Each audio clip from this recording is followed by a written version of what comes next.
Hi, my name is Karan and I welcome you to the ACLR8 Founder Academy podcast. I've been a founder for almost 12 years. My first venture was a social network for real estate agents, and I was lucky enough to sell this company to Quicker back in 2015.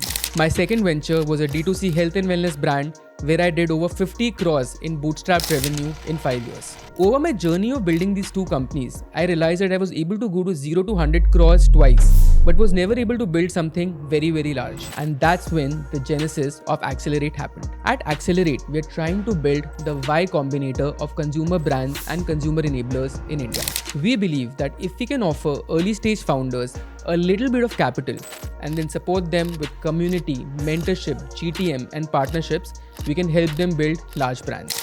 We've been joined in this endeavor by 60 plus unicorn founders who mentor and support our portfolio companies. We also run this podcast where we feature the stories of some of India's best founders and investors and learn from them on how did they go about building their businesses. So I hope that you enjoy the podcast today. And if you're an early stage founder who's looking for something like ACLR8 and you're looking to partner with someone who can help you scale, then please feel free to reach out. India has more than 50% women who are anemic, which is iron deficiency, 60 to 70% low, various mineral deficiencies. We are sitting in 2025 where we have so much technology around the world in India in the age of AI, but हम ये nutrition नहीं solve कर पा रहे हैं. India has been an agriculture dependent economy for so long. So then why is our soil so deficient in nutrition? In these 60 years, we have lost more than 60% of the zinc, iron, nutrient value of the crops. India में आज कितना आटा और कितना rice like your categories कितना बिक रहा होगा quick commerce में today? Yeah, packet staples is broadly around 50,000 crore rupee market today. Even if we assume that quick commerce is able to take, let's say, in the urban consumers is able to take about a 3 to 4% of that, right? That essentially then becomes like a 2,000 crore per year market, which becomes like a 200 crore per month opportunity. To your Shark Tank, experience, you guys are pretty viral right now, and rightly so. How was the whole experience? What could have been better? I mean, you saw that we had offers from both Namita and Vinita, and did not strike at that point of time that I could have increased the round side and gotten them both. मतलब either or ना होता, दोनों आ सकते थे, right? Why did you choose Namita over Vinita? Prateek, welcome to the podcast. It's a proud moment for me. I invested in your round last year as an angel, and then we doubled down with ACLR8 and did a 125k check this time. You guys are building an amazing company, right? Like the business has grown multi-folds over the last few years. Now you have some amazing investors like PV Sindhu and Namita Thapar from Shark Tank as well who invested. So super excited, to learn more about you, about the business. But maybe just to begin with for our audience as well, why don't you just introduce yourself and tell us a little bit about yourself and what you're building? Sure. Thank you, Karan, for the invitation to the podcast. You've been truly like an angel to the company. You've supported us through the journey. You've seen us grow, and I'm really glad to be here with you today. So I am Prateek. I'm the co-founder of Better Nutrition. It's a brand which introduces bio-fortified staples to the company. We work on a really cool science where we are able to increase the nutrition density of the staple crops like wheat, rice, millets. We are able to increase nutrients like iron, zinc, etc. And all of this happens at an agricultural level. So no additives, and we've introduced products like bio-fortified atta, rice with almost 2 times the nutrition density of iron, zinc, calcium, protein, etc. And I think it helps both the farmers to make great products and also the urban consumers because they can solve for the health problems naturally. Interesting, yeah. I mean, it's a massive problem to kind of address, right? Like obviously as a country we're becoming more health conscious, right? And obviously there are conversations around कि हमारा जो खाना है, like is it like really rich in all the vitamins and minerals? Is it does it have all the right nutrition, right? So I think kudos for you guys to identify and work on this, and it's a massive problem. It's a difficult business to build as well. Right. So maybe I think just to go deeper, right, on your journey. So you studied at IIM Ahmedabad, then you were a consultant at Strategy Ant, right? And having a comfortable job, well-paying job, you left all of that to build an agriculture and food company, right? So like what inspired you, what motivated you कि करना है? Right. So even when I was at IIM A, I was pretty sure about the fact that I will move towards entrepreneurship. when I was working with consulting with strategy, and I somehow felt that whatever I'm working on, this is not like nation building, and I wanted to contribute towards that side. What is nation building? Just working towards certain problems that are very critical towards to our nation. अभी हमारी country का एक बहुत बड़ा problem है, which is around health challenges, nutrition challenges. अगर आप देखते हो तो आज इंडिया का रैंकिंग ग्लोबल हंगर इंडेक्स पे is beyond the 100th mark. वो भी 120 countries में. So we are around 105th as of this year's rankings. So that's a very poor ranking to be at, and it manifests into various challenges on a day-to-day basis. India has more than 50% women who are anemic, which is iron deficiency. 60 to 70% लोग को various mineral deficiencies हैं. And we are sitting in 2025 where we have so much technology around the world in India in the age of AI, but हम ये nutrition नहीं solve कर पा रहे हैं. So that's a problem for the country, and solve नहीं हुआ है. That really attracted me as an entrepreneur to to step up and really make my hands dirty and solve for this. So now I've been solving it very passionately over the last 5 years. No, I think that passion is very evident, and whenever you explain, I get goosebumps. But yeah, why is there such a nutrition deficiency, right? Like, because India has been an agriculture dependent economy for so long, right? Still a lot of our workforce is employed in agriculture, right? So and then essentially we had the green revolution as well, right? So essentially it's one of the largest producers of staples in the world in terms of volume, right? So then why is our soil so deficient in nutrition, and why do we have zinc and iron deficiencies in our food? Right. So that's the question, and that's the answer also, which you said, that since green revolution in India, we as a country took a shift towards volumetric production. So before 1960s, India actually had shortage of food grains. We wanted more quantum. So we started introducing what are called high yielding varieties of seeds. And we as a nation work on increasing the output per acre, which is more quintals per acre kind of a metric. And we have been very successful at it. So now we are the second largest producer in the world, 60 years later. But there's also data to show that in these 60 years, we have lost more than 60% of the zinc, iron, nutrient value of the crops. Because nature gives you a trade-off. So we chose yield over nutrition, and that single-minded obsession over yield has actually led us to a place where we don't have sufficient nutrients. And so like how does then one solve for it, right? Because essentially you have 1 billion consumers to serve, right? So then essentially how do you kind of, and like maybe you can answer it, but what you guys are doing at bio-fortification as well, right? So essentially how do you kind of innovate in terms of the technology so that you can serve the masses? Right. So the entire agricultural scientists lobby, the think tanks, agri-scientists, research institutes across the world have started taking this shift where they've started working on bio-fortified varieties of crops. So they are now actually breeding crops for more nutritional value. It's basically switching from breeding for yield towards breeding for nutrition.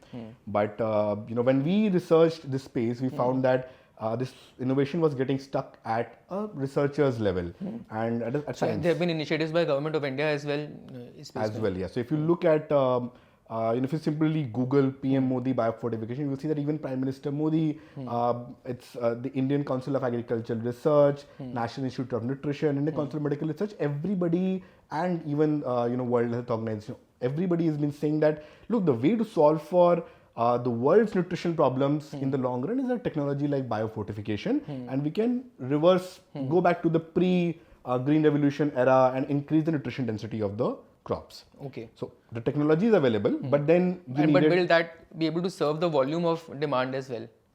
Absolutely. So this is one of the most scalable techniques, because we are, we are an agrarian society. We have, a lot of dependency and surplus of farmlands in our country, and if we are able to teach the farmers the rightful way to increase nutrition in this state, because that's the only, perhaps the only true sustainable way to actually serve the billion odd, not just the billion odd people in India, but we're talking about Globally. almost a 3 billion odd people who are suffering from this nutritional deficiency crisis today.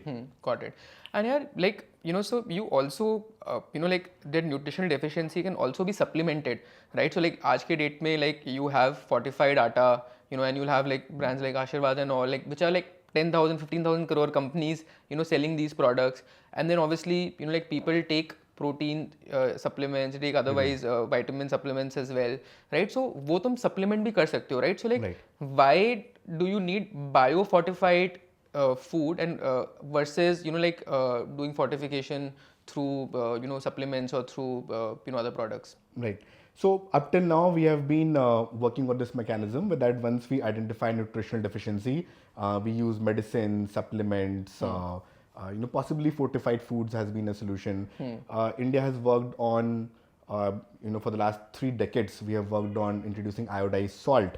अभी सबके घर में iodized salt खाते हैं and we solve for iodine deficiency. That way in 1970s, 80s में बोले iodine deficiency, goiter, etc. used to be problems. There's no more. So you have solved for these things, but no, we can now start working towards a prevention mechanism as well, where we are able to change solve the problem at the root itself. At agriculture level, we are able to increase the nutrition density. That's what we are working on, and ensure that once you're growing up, right from 3 years of age, when she starts eating staples. Then it's giving you the right food nutrition density. Your zinc and you consume any of our staple products, you can solve for more than 60 to 70 of your daily IDA. So मुझे अलग से उसको supplement करने की फिर जरूरत नहीं है. जरूरत नहीं है. और is retention also better? Is my body able to absorb those nutrients better as well as compared to? Absolutely. So. See, our body desires natural, right? Food is the natural way. So body doesn't take to supplements or any form of medication, anything artificial. The body doesn't like. There are various challenges with it, right? For how much time can you take it? What is the rightful dosage?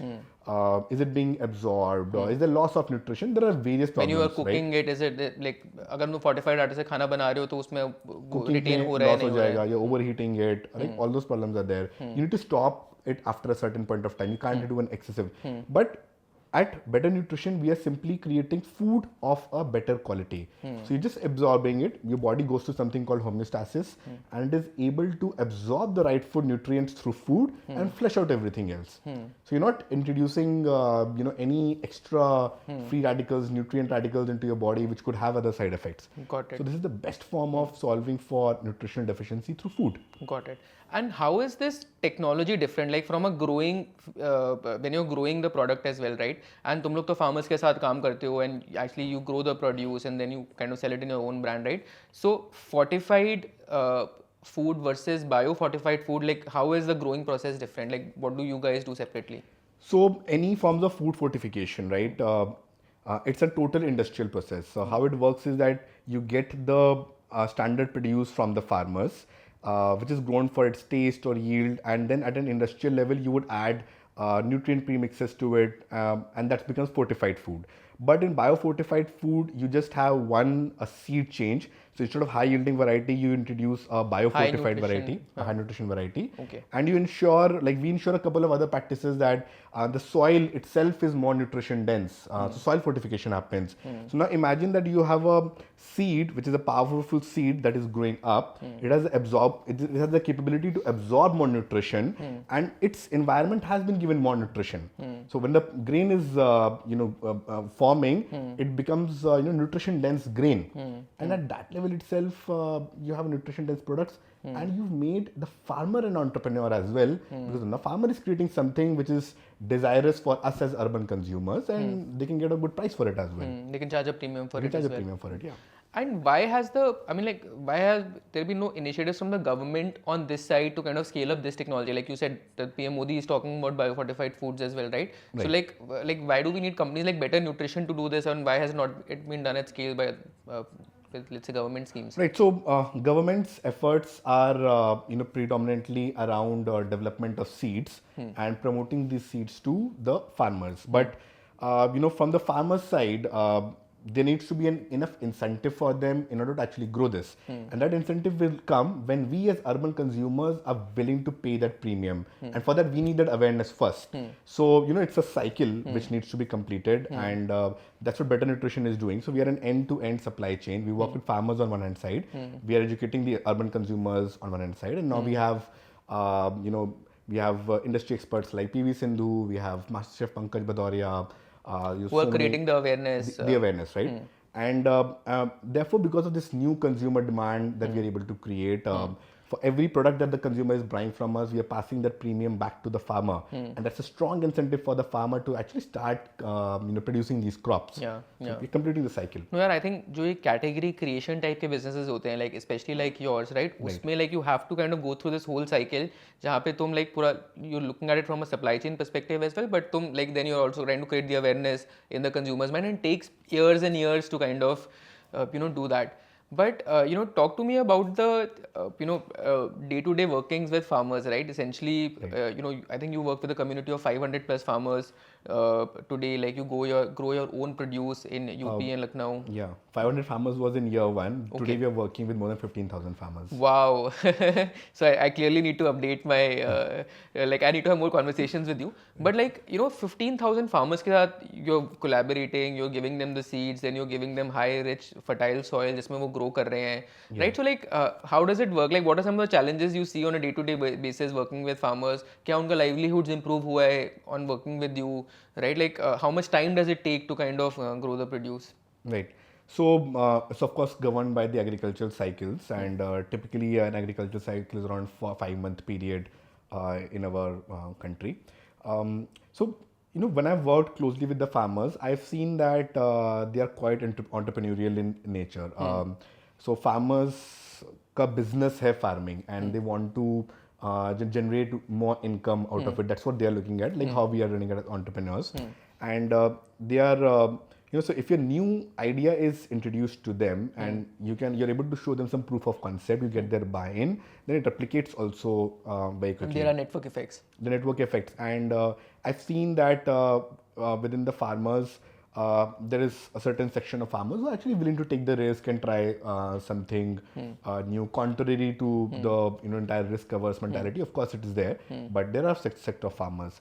So we've actually done multiple things. So we started with as much as giving demo seeds to our farmers. It's completely free of cost. Arranging demonstration plots, getting some key opinion leader farmers in the village communities to run those plots for us, then do meetings around it. That's how we started getting into the community. We've even created a network of almost 120 micro entrepreneurs who are from the village, who come and support us, get us that initial trust from the farmer. So it has taken us 5 years to do all of these things and scale this to this number now. But now what we are seeing is that we are able to show the proof of concept to the farmers that look, these new nutrition dense seeds are also doing well. And more importantly, once we are buying back the crop from them, we are giving them a premium, and that's a strong incentive for them. And therefore, in a growing manner, more and more farmers are receptive to this idea of nutrition dense farming.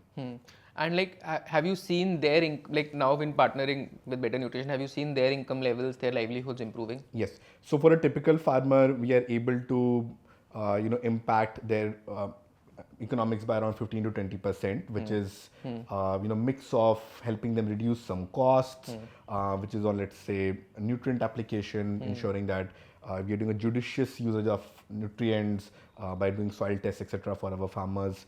So reduction of costs, and then increase of two things: the overall yields by impact, and also increasing the output price. So typically we try to impact more smallholder farmers who are using some very old varieties of seeds who do not have the right awareness. We typically impact them and ensure that they are using newer varieties of seeds that we provide, and there's a good economic impact on them. And yeah, this is like a holy trinity, right? Because it's a nutrient rich seed.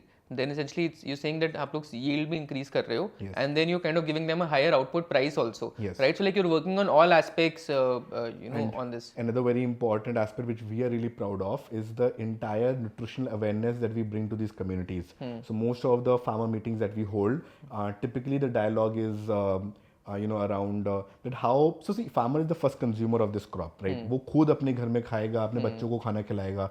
So if their crop is having more zinc, more iron, more protein, so we explain this thing to them. Okay, they might not understand it in those depths, but they simply understand that this is a healthier version of the crop and it is better for me. And we've seen so many farmers who would carve out a small plot for themselves and then grow this for themselves and eat it at their homes around the year. Yeah. Interesting.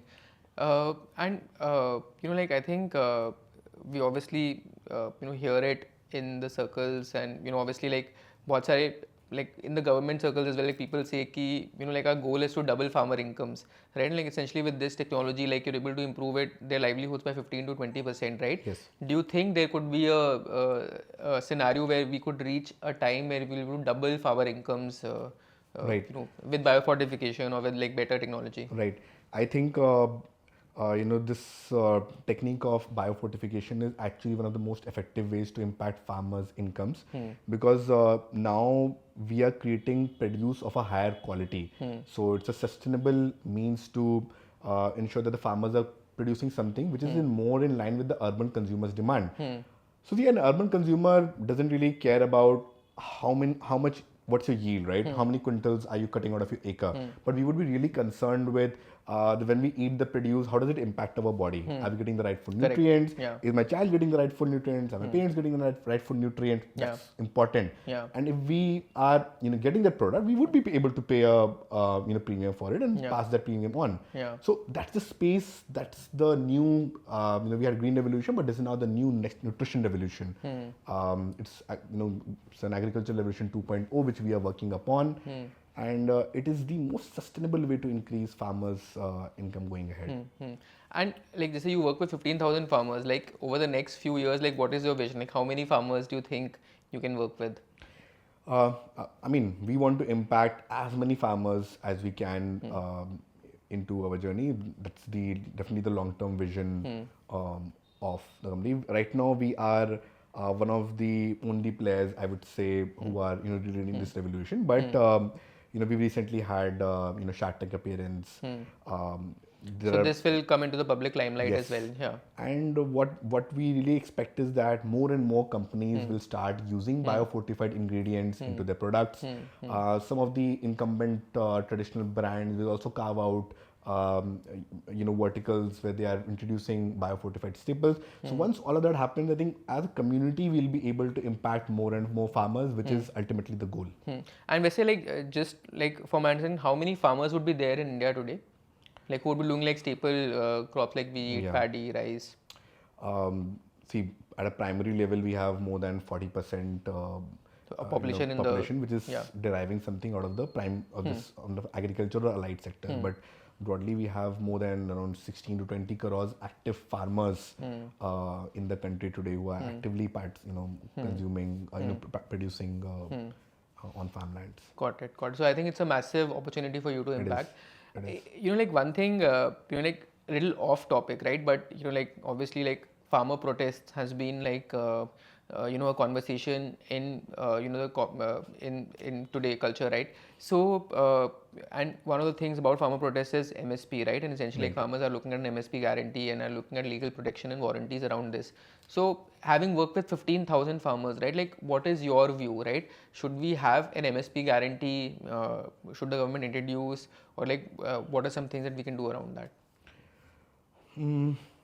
See, what I believe is that farming is definitely a challenging space, right? One who has seen farming up close, right, and sheer hard work that farmers put in, it is quite a challenging space. There are so many risks associated with it. Often or not, you will see so many problems because of which the yields would fall or there would be a crop failure. There are those challenges, right? And what I believe is that what we've seen that over the years, it's not the first choice of profession or business for most people. Like people are wanting to move away out of farming, right? But as we are growing, right, soon we'll be a world of 9 billion people in a few decades. India is going at a fast pace. We need good people to be actually creating food and good quality food. So there needs to be sort of an income assurance for the farmers. We provide so many subsidies and incentives. There should be certain incentive for this sector. But what I propose is that instead of just of like a blanket wide minimum support price, it should be a tiered MSP where we are able to provide, let's say, a higher MSP for, let's say, production of organic foods, and even higher MSP for, let's say, production of bio-fortified foods. I've been a part of the dialogue with stakeholders within the agriculture ministry. This is the viewpoint I always put forward, that let's put out like a bonus on the MSP for the farmers who are getting into entrepreneurship, doing specialized food production, which India truly needs at the moment. And let's send a strong signal to the farmer, right? And I've seen that, that's the real needle mover. So if for the farmer, if you have a small increment over the minimum support price, they would really gravitate. So we as a company are providing it, but of course, when the government does it, the impact is much stronger. Amazing.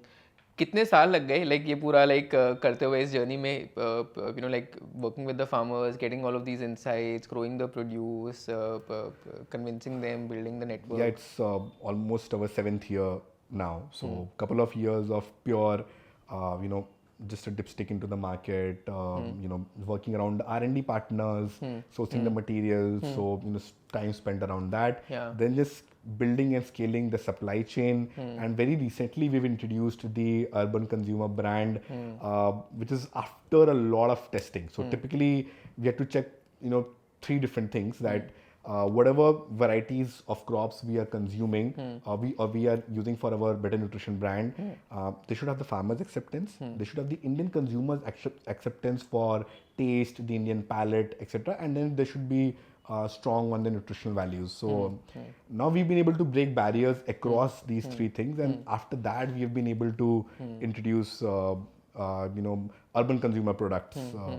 I think it's a very important learning for any founder, right? Essentially, when you're building a business and when you're building a category creating business, it takes years and years of effort, right? You have come on Shark Tank today, you're maybe in the public limelight today, but it has, come after 7 years of everyday day-to-day effort and essentially working with farmers and not, पहले 2-3 साल तो तुम्हें proof of concept करने में लग गया, जो कोई product भी नहीं था. उसके बाद essentially working with the farmers, building your community, building that trust, then getting the consumer brand out, right? So essentially, I think I often tell it to you that you're one of the most persistent founders and who never gives up, right? And I think that is true for any founder who wants to build a large business, right? Because अगर तुम एक category creation business बना रहे हो, it will take years and years of effort just to kind of build trust into that category and prove your thesis. Right. So Karan, once we started off, we knew that we were building a category, as you rightly pointed out, and we identified a set of 7 different problem statements that we had to solve for over time, which is from identification of seeds to getting the farmer buy-in, to building the entire procurement supply chain, to then building consumer awareness, building trust overnight. So these were the 7 problem statements, and the 7th one is actually urban distribution, solving for these. So we've been doing them, one by one, and कभी ये नहीं लगा कि यार kind of go back to a comfortable job, to consulting again, or this was your calling, this was your passion? So what has actually happened is that because we were truly building something that really means to the community so much. In this entire journey, we've met so many people who have supported us along the entire journey. So it's investors, mentors, government officials, influencers, and so many people, right? So that just kept on giving us, validation, motivation that yes, we're on the right path. And there was always a support system. Of course, you're a part of that support system that we've had. So, yep, that's been our fuel. I think one thing, that you mentioned is कि अब, I think this is the right time, right place, after 7 years of effort to be building a brand like Better Nutrition, right? There's massive tailwinds. Like all of us as urban consumers, like we are now conscious about what we put into our bodies. There are so many health and wellness trends. Right. And अब वो एक urban phenomena ही नहीं रहा है. You have people like the food farmer, which are now taking this to a pan-India scale, right? We are talking about label padega India, what goes inside our food, like how much sugar are we having, we are talking about zinc and iron deficiencies, we are talking about like our protein, how much protein are we having, are we protein deficient as a nation, right? So I think like जैसे एक business का time होता है, and you feel कि now this is the right time to be building a business like this. So like, do you feel that after building it for almost like 7 years now, like you're in the right place and you've now, the market is ready, for a product like this today? Oh, absolutely. I think we are in one of the best times in our country where, there is this age of consumer awareness. It's the age of health and fitness. It's the age of aspirational India where we really want good things. And one of the first things that people are now really wanting to solve is, of course, health. Health of the entire family is extremely critical, right? So yeah, it's a great space. Definitely, we've had COVID, which has taught us the importance of the nutrients, having better immunity, etc. And that's where also the importance of the lack of zinc as a nutrient really got highlighted, and so all of these things have been favorable. Definitely, some of the influencers picking up all of these trends, that's been really helpful. The government has a mindset today. You saw the government introduced a year of the millets. Millets is definitely more nutritious, more fiber. Government is now working on popularizing bio-fortified staples as the next goal. So it's the best age really to be introducing something like this. I believe. And I think like consumers have mindset be here that they're not really looking at traditional incumbent brands, and they're looking at newer brands which offer better value, right?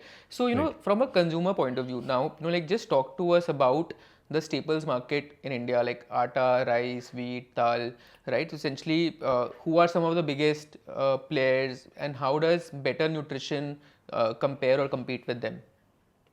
So this is my view on the staples industry. See, largely over the last few decades, the staples industry has been, doesn't seen much innovation, right? अभी भी हम वही आटा चावल typically consume करते हैं जो हम 20-30 years पहले खा रहे थे. The only changes is, just around. Typically, our choice of picking the staples is mostly around taste. This atta is making softer roti, this chawal is more aroma, it's tastier. हम वैसे ही choose करते हैं अपना nutrient. So largely it has been this. No true innovation really has happened. There has primarily been category creation. So what are the categories that we've introduced? We introduced, let's say something like organic staples has been a category. In this entire supply chain, we've just introduced one change, that we are removing the pesticides, etc., harmful products from the process. Everything else remains the same. We've introduced, let's say, multi-grain as a category, which is just mixing 3-4 things together and giving you, saying, look, this is healthier. That's there. You have products like khapli atta also, which is picking up. It's a category creation. It's a revival of something that is almost 5,000, 10,000 years old.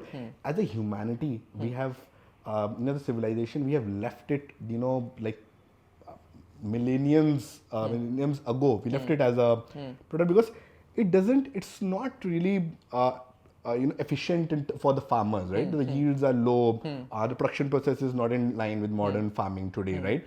Those challenges with it. Definitely, we can argue that they have certain health benefit, but none of this is really sustainable. And most of the times, we are asking people to really change their habits. So asking them that to get more protein, you need to leave the wheat and get to different kind of a flour. So आपको चने का रोटी खाना है to get more protein, right? But what we are arguing, do it once or twice, but not every day. You can't do it. So it's not sustainable, and you can't do it across the family. So Karan, this right, for 10,000 years we have been eating wheat and rice. So we are genetically coded, to eat it. Our taste buds like the flavor of wheat and rice. You can't. It's not going out anywhere. So it's really important that you'll be working on category creation, replacement, substitution. But it's really important How that to make the existing product better. yes, to make that better, and that's all for the masses. So that's what we are working on. We're ensuring that wheat, rice, typical millets, they are nutrition enhanced. I give an interesting example. A typical bajra variety has around 4 to 5 milligrams of iron per 100 grams, right? And sometimes it's even lower. Now we are able to take the iron content to almost 3x, around 12 milligrams of iron, which is what it translates to is that if better nutrition products you are, let's say, consuming atta chawal, atta or a bajra in the day, a rice in the night, then almost so तुम्हारा daily requirement वैसे ही पूरा हो रहा है. You don't need external supplement. 60 to 70% of your daily requirement will get solved to food, which is costing you around 10-15 rupees a day, not even more than that. So that's the beauty of this science, and that's why we're very proud of building this. अभी कौन से which are the largest existing players in the market in terms of let's say wheat and rice? So you definitely have ITC Aishwarya, you have Fortune. These are the two top players. You have Patanjali as a important player. And ITC, so I think Aishwarya Atta would be about 6,000-7,000 crore revenue company होगी, right? It is. So अगर हम ITC का let's say उनका सबसे best आटा होता है शरबती आटा, I think एक होता है, right? Which is fortified आटा. उसको अगर हम compare करें better nutrition से, right? So एक तो हमने ये establish किया कि obviously हमारा vitamin, mineral, like the nutrient quality is better, the nutrient retention is better, and that you have tested it out as well. But in terms of consumer acceptance, because taste is one thing and then price also is one thing. Right. So how does it kind of compare, on that? All right. So one technical correction is that Sharbati is typically not a fortified atta. Sharbati is a different kind of a variety grown in the MP region. Typically gives you a better taste, softer roti. So that's the benefit. All of these value-added staples category today in India, it's between the 60 to 80, 90 rupee price point. Okay. Per kg. Per kg, right, for atta. But we have as much as 500 rupees kg atta, which is there in the market. The niches have been developed around that.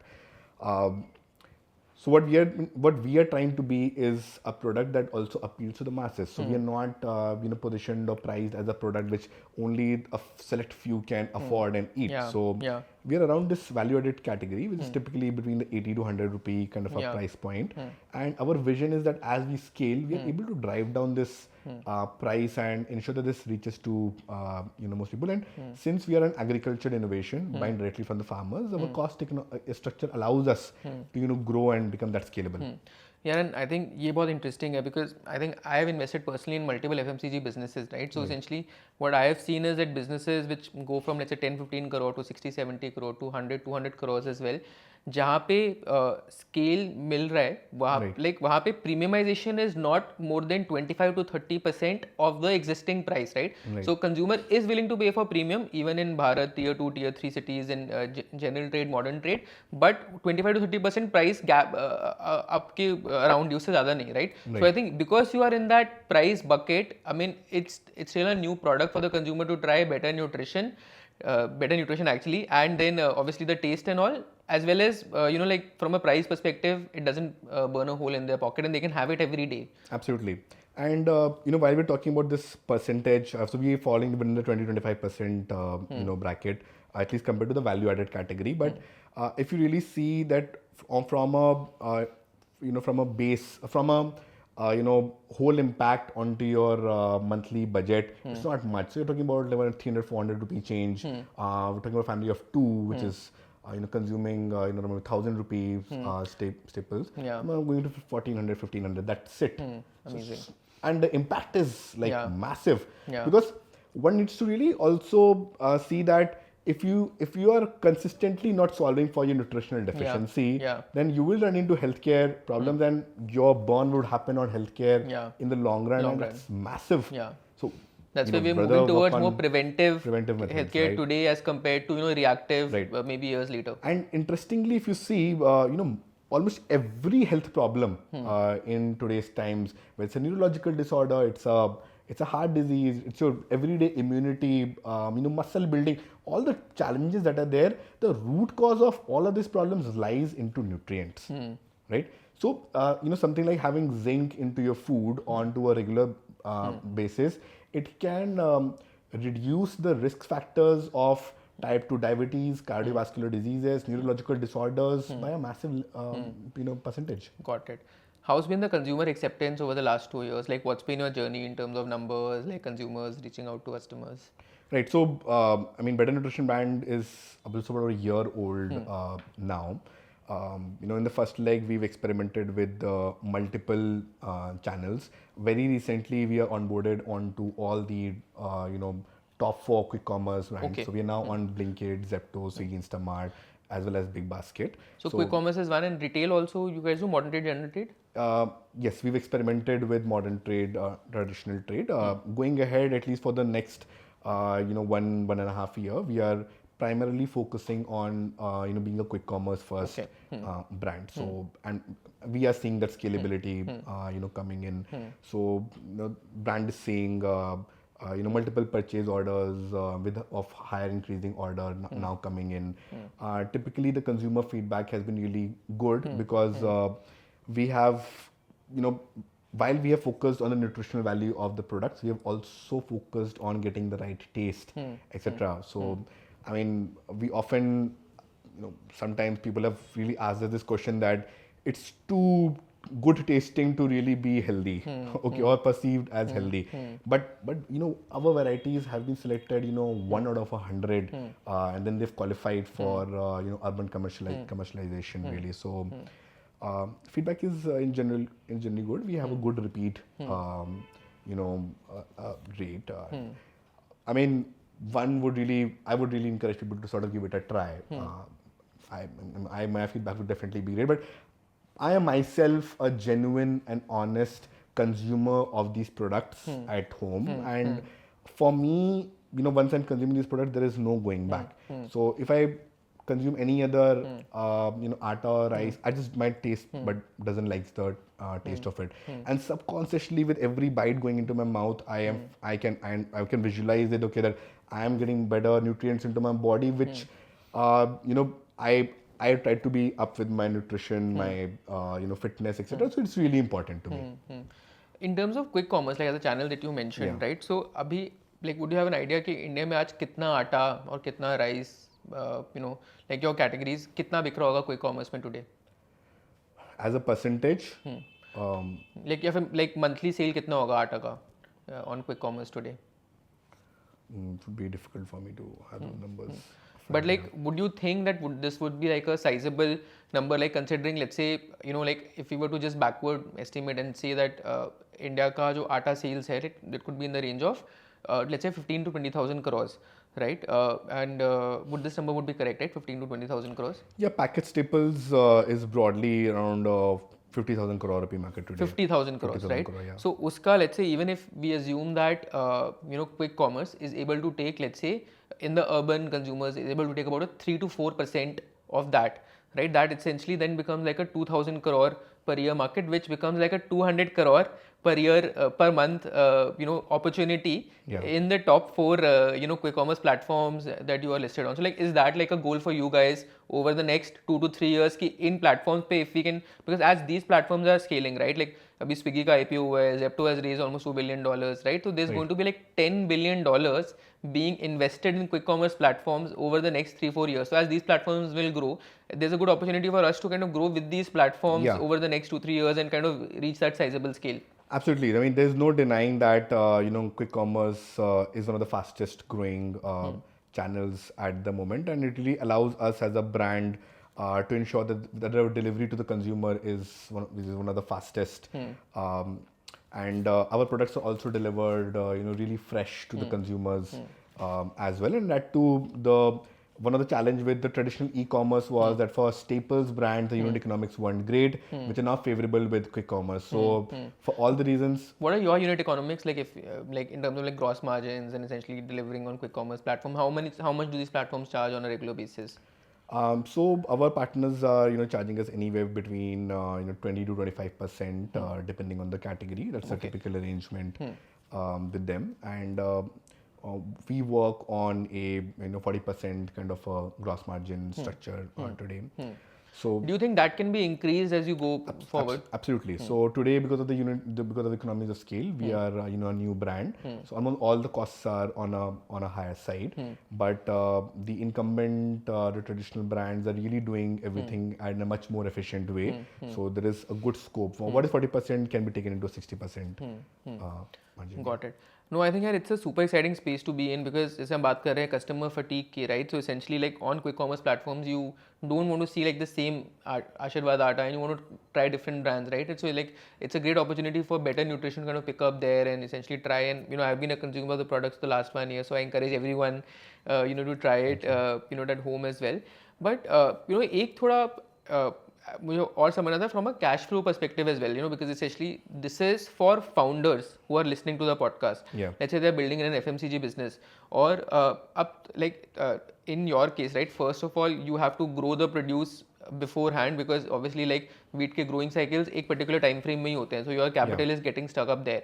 उसके बाद तुमने वो grow करा, तुमने उसको store किया, then you start selling it, then obviously you will give some product in advance to these quick commerce platforms, तो उनके payment terms होंगे let's say certain time, 60 days, 30 days, 90 days, right? So cash flow gets stuck there.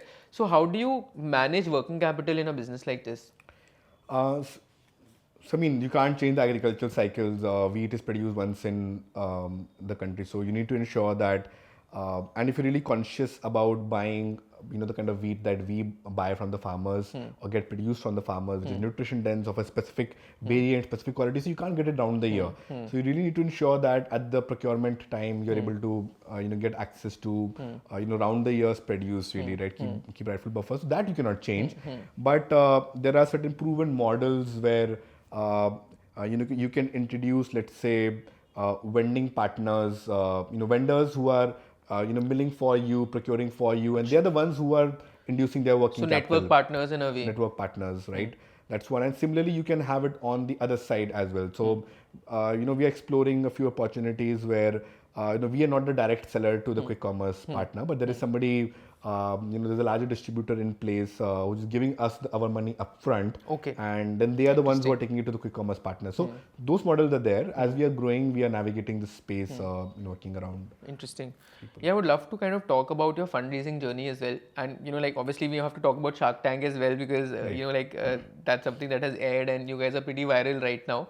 But just on your fundraising journey, right? तुम लोगों ने IIM A alumni network से raise किया है, right? Obviously, we at ACLR8 have invested. Right. You have some amazing angels have as well. PV Sindhu has invested. Master Chef Pankaj has invested. So your fundraising journey seems very successful, right? But I'm sure कुछ challenges भी हुए होंगे, right? Like rejections भी हुए होंगे. So what have been the challenges over the last few years?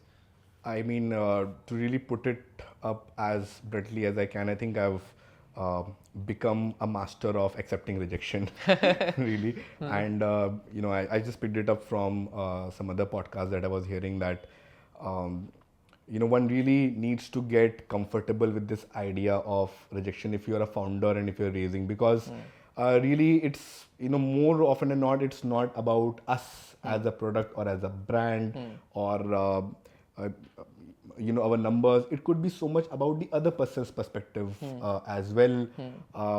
We may not fall into their thesis or, maybe not the right time. There could be conflict of interest with other companies into their portfolio.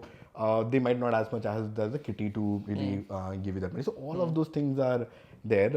I mean, if you are a founder listening to the podcast and you are raising, just know that, there's somebody out there who's looking for you as much as you're looking for them, and it's a matter of time that you will find them.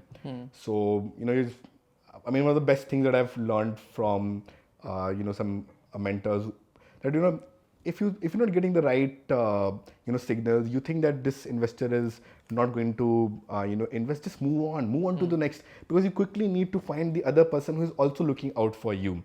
And it's just a part of the picture, out of the entire puzzle, which is you will be rejected by a few and you will be selected by a few. We've had our share of rejections. How many rejections have you had? I mean, I think I've Stop hit a counting. century. Yeah. Wow. For sure. So must have had 100 plus rejections. And how many like investors do you speak to on a daily basis? Because I've seen you all like I've seen this like for the last I know you for the last 1.5 2 years. You've always pitching, you're always talking about your business to somebody or the other, right? So like how many conversations do you have like on a day-to-day basis? I mean, there are stretches where it goes up to as much as 2 or 3 pitches a day for a significant number of days continuously. I mean, sometimes I feel that I'm not the CEO, I'm more like a chief investments officer or sort just raising. It's a really but important that's the part, journey of a founder, especially in a category creation business जहाँ पे सब कुछ ही नया है, right? Like तुम्हें thesis भी बनाना है, market भी create करनी है, investor trust भी लेना है, तो you have to kind of build that thick skin कि जिसको समझ आ रहा है, who wants to invest, you work with them, जिनको नहीं लग रहा, you move on. There are other people who are like keen to partner with you. It's always easy to figure out a problem in something, right? No, you always heard no startup is perfect, of course. Correct. And once you're building a category, I mean, you have 10 challenges, and so if you're doing less, then one may have a problem with that you're actually doing less and you've not solved the entire piece. If you're doing a lot of other things, it's a focus problem, and so on, right? So maybe people always give reasons, but I mean, we've had 100 plus rejections, but we also have more than 40 shareholders into the company. So like people who have really believed into the company and stuck by it. So that's also there. Proud to be one of the shareholders. Absolutely. So I think we'll move to your Shark Tank experience. You guys are pretty viral right now, and rightly so. So like any first thoughts, reflections, how did it go? How was the whole experience? What could have been better? What did you guys do well? I mean, I think right from the day I got out of the tank, that thing started kicking into the head that I could have said this, or we could have done this better, or why didn't we do this, right? I mean, you saw that we had offers from both Namita and Vinita, and there's such an intense atmosphere. You're quite under pressure at that point of time. You're on TV, you're trying to do things right. I mean, I'm a Virgo. I typically try to do things as perfect as I can, otherwise I'm not getting the right kick. So because of all of that, it did not strike at that point of time that I could have increased the round side and gotten them both. Simple things like this. मतलब वो either or ना होता, दोनों आ सकते थे. Right? And I could have increased the kitty because their problem was around that if you break one into half, then half of is too less. I could have done 1 and 1 for both. Correct. नहीं strike हुआ. और हम तो raise भी कर रहे थे. Raise भी करते थे. It did not strike, but I mean, nevertheless, this entire experience. So today, we're just happy that we feel very fortunate that we were a part of this thing, right? We could be there, experience it, surreal feelings, absolutely. And now having partnered with somebody like Namita Thapar is a big, step ahead in our journey. And overall, we feel that we're really excited that we are able to highlight something like nutrition and staples, bio-fortification to the country, right? And really push the movement 15 ahead. 15 minutes on that Shark Tank, goes to about 30 to 40 crore people, right? So like it's like 15 crores worth of publicity, but it goes to so many audience. It gives you a platform to kind of communicate your message to those many audience. So like you were able to kind of do that through the platform. That, and I also believe that I read this somewhere that there were more than 1 lakh of participants, applicants this year, and you're amongst the top 150 or so that get it, right? I mean, and we got so much validation, really, right? I mean, यार मतलब तुम्हारा Shark Tank तो लग ही नहीं रहा था. It was like a dolphin tank, right? Like what happened to the sharks, right? Kunal Well is saying that Prateek is the best founder I've ever met. Namita and Vinita love the business. Anupam said, I want to invest more. This is too less for me. Right? So like itna validation, Anupam said that your food tastes better than ITC ka food, right? Like in terms of like the 5-star hotels and all. So like itna validation kaise mila? Did it feel real? I mean, there was definitely all of this validation, which was great, and I believe they can also see through the fact that we are building something which is important. It needs to be solved for. At somewhere, all of us go through these challenges on a day-to-day basis, and we want to solve these challenges, right? So they could see all of those things, I believe, and therefore the validation came. But we also had our share of grilling from them, and all the tough questions also had to be answered. Mistakes were also made, from our side, despite like what? Like doing the preparations. simple things, right? Just not being able to present the rightful numbers at this point, and despite being a numbers person, still happens under the heat of the moment. Not being so typically in the tank, right? You have have the experience, like you have 5 people who are asking you questions again and again, and by the time you finished answering the first, you have a second question. By the time you even think about a second, you have a third and fourth in the line. So if you're not able to answer all of them, then something's getting stuck. And between so much conversation, typically when you're pitching in closed room, it's always one-on-one, right? Correct. Here it's 5 against 1, so you can't satisfy Plus, there everybody. are like 10 cameras as well, so like you're on TV as well. So many cameras, there are so many lights, that you literally being blinded by the lights. At one point of time, I thought that I might, just phase out. I might just faint, fall off here. So all of those things, and everything coming together. You're not talking to literally 5 people. As you said, you're talking to 40 crore people. Who will be seeing this, and it's on TV. It's there forever, right? So all of the pressures, it's bound to happen that few things may not be as good as you might probably do it in a closed room. You might talk about them properly. So all of those challenges. Like for people who don't know, actually I was introduced to Prateek through Kunal's team last year, right? Like they were evaluating the business as Titan Capital and said, why don't you talk to the founder? And so Kunal evaluated a business last year. He said कि बहुत ही amazing founder है, बहुत ही amazing business है. And this time also he felt the same, but he had discomfort from the fact कि तुम एक like supply chain business भी बना रहे हो और तुम एक consumer brand भी बना रहे हो, right? So do you agree with his thought? या फिर like I mean like do you feel that ये तुम्हें खाली consumer brand ही बनाना चाहिए था, या फिर with you, like the kind of business you're building, the products that you're building, the IP that was required, it was required to do the backbone of the business as well? See, I do see the viewpoint of Kunal and where he's coming from, and advice well taken. And ideally we would like to have that single-minded focus on, let's say, just the D2C brand building, right? And it's easier. Why not? It's easier. You're more focused, lesser problems to solve, right? But once you are once you are a category first, category builder kind of a brand, then you don't have much of a choice. I mean, you need to solve some of the other problems because there is nobody else going to solve them for us.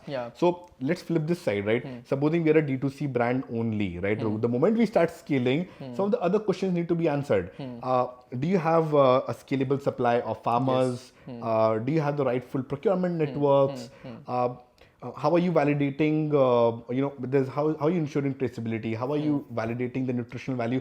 All of those things need to be answered. And if it exist karta, so incumbent players would have already done it as well, right? So the fact that it was not existing was the requirement. Right.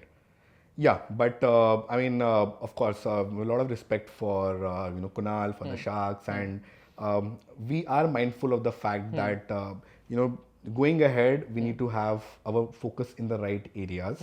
We believe that we have built out the agriculture supply chain. It's a self-propelling ship, so that needs to be maintained. And now we have a clear-minded focus on building the brand and ensuring it reaches becomes the household name as well. Namita और Vinita के बीच में you chose Namita, right? Like बाद में लगा कि like you could have got both of them, but like why did you choose Namita over Vinita? I think it was a very tough decision, really. You saw that valuation तो match ही था दोनों का. Valuation was the same. Vinita के साथ में I had the alumni connect with her, and I knew junior करके वो बोल रही थी. Right. So we would have had a great relationship with Vinita as well. Going ahead, but what we saw was that of course. I mean, Namita was one of our preferred sharks as well because of her background in healthcare. Yeah, her background into pharmaceuticals, nutrition, healthcare, etc. So she was a preferred shark for us. And also what we saw was that she had the first offer. So it's almost an hour-long conversation really, and within the first 20 minutes she came with her out with the offer. So that shows the amount of conviction that she had into this, and I mean that would really drive things going ahead. We recently had the opportunity to visit Namita and Vic at their house in Pune, and also have more conversations around how we are going to take this brand ahead, what we can do, and we can really see it with her that she really loves this space. She's excited about it. She's bringing so many synergies to us. So I think for all the reasons, it was a good decision. People talk about that sharks are not very helpful post a tank, but like you guys have already visited Namita as well. So like, has she been like collaborating? Like you found the experience good? No, absolutely. I think she's absolutely, the sweetest persons, to have, and really powerful investor, with great networks. Everything else was really great. I think right from the day, the deal happened on Shark Tank to this entire process of closing the round, wherever we wanted her to be a bit accommodating, she was understanding. All of the things was there, and she's really helping us with multiple other things going ahead. Another interesting thing with you guys is that like there's a stat that 40% of the deals, only 40% of the deals that happen on Shark Tank actually materialize and close. But Yes. तुम लोगों का like the deal actually has closed, like in a couple of months only post the post the episode being Yeah, I think we closed it in the first 40 days. It was closed within December Correct. 31st, so almost before Shark Tank started. So typically what happens is that, we as founders are really so engrossed in, let's say, the Shark Tank preparation, or with startup building, that you're forgetting the fact that, this entire due diligence, etc. is Yes. going to come onto you. You Yeah. have to cross that path. Yeah. Almost everything that you do, all your legals, financials, everything is going to be, verified, tested before the investment Yeah. comes in. Yeah. Good for us that we have been through 100 rejections plus, rejections plus and 40 shareholders. Yeah, we've been through investors like IIM A Ventures in our previous round, which are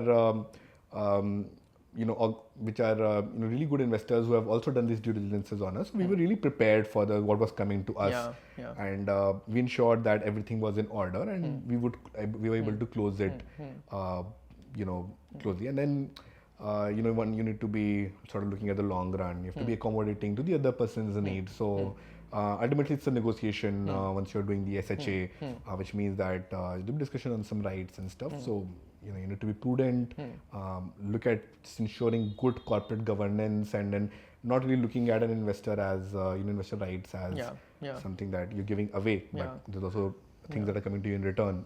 Some of those things. No, yeah, very valid point. Like preparedness on your to receive money, from the investors is super important. So like your data rooms, your due diligence reports, all of that. If you have it ready, like it just makes it easier for the investors to wire in the money, right? So it is up to you. It is your prerogative to kind of get it right.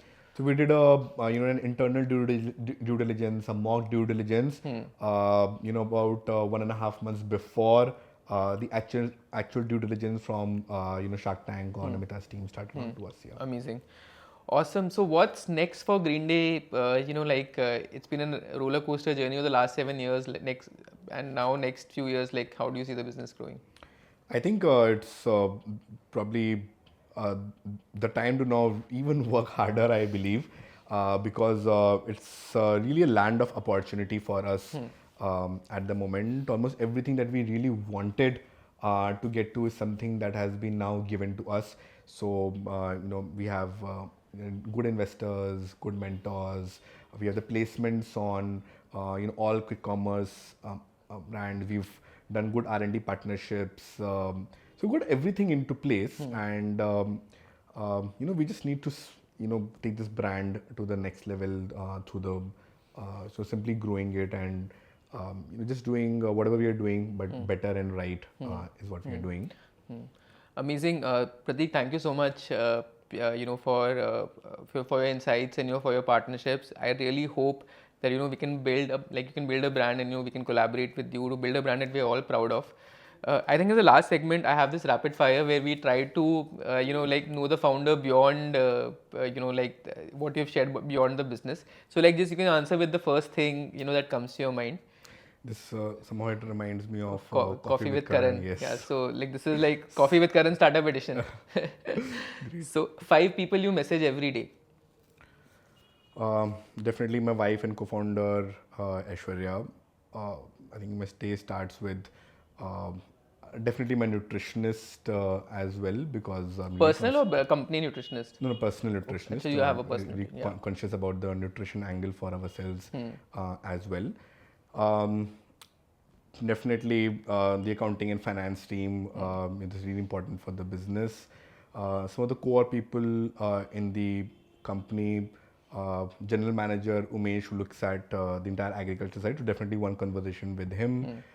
Somebody like Abhinav and Vivek, who are COO and CGO in our team. So this is the network that I'm definitely. Amazing. So majority of 80% of his work, work related. It is, yeah. Interesting. But some of these guys, I mean, they're all my friends, as well, and I really consider them all as quite intelligent people, and like one says that you are a average of the 5 people you're surrounded with. So I think this is a really good Mix people of people too. yeah, and who are really helping me, guiding me into the right path all the time. So, If you were not a founder, what would you have been? I mean, I believe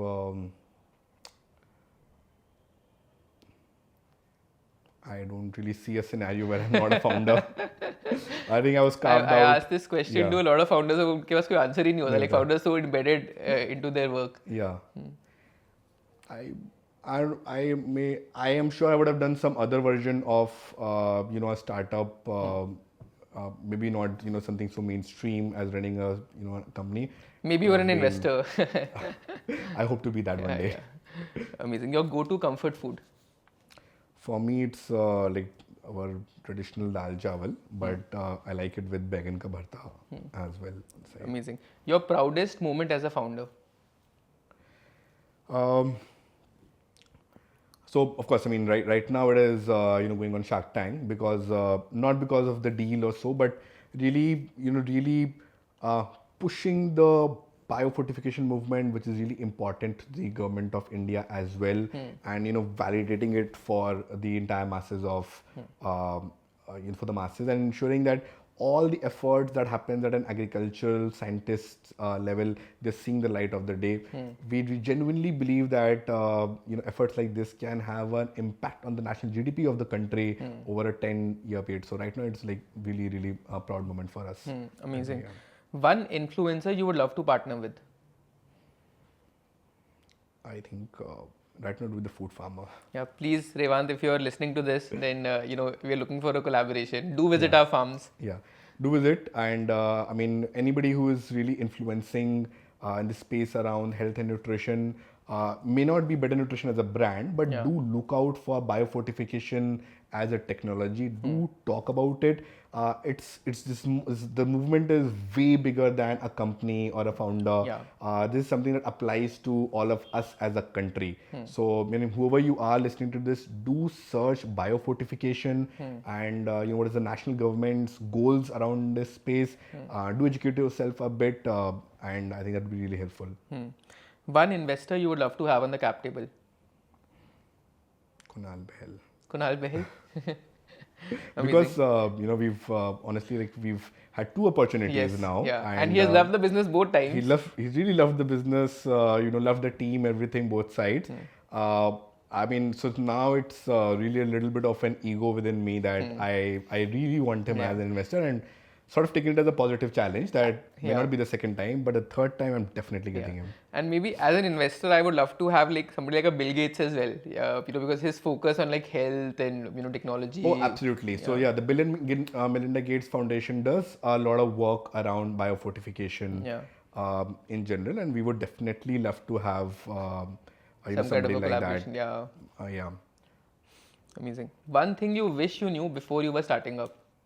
Favorite founder from the Indian startup ecosystem? I really admire Deepinder, Zomato. Are you guys like, as a platform, I don't think you would be listed on Zomato. Like you would be using Blinkit, right? We are using on Blinkit, yeah. Amazing. Thank you so much, Prateek. It was really lovely hosting you, and super to be collaborating with you, and having this ringside view of you building this brand. We really hope that Better Nutrition becomes the largest staples company in the country. Maybe in the next 2 to 3 generations, the way we talk about ITC today, right? Or Ashirwad, we are able to talk about better nutrition and you're able to see that journey. Right. So, really kudos to you, Aishwarya, Abhinav, Vivek, for building such a brand and, wishing you the best for the journey. Thank you so much, Karan, for being a really helpful mentor this entire journey, and we just hope that the mission propels ahead. We are able to make better nutrition for all as something really big going ahead. Amazing. Thank you. Thank you, Karan.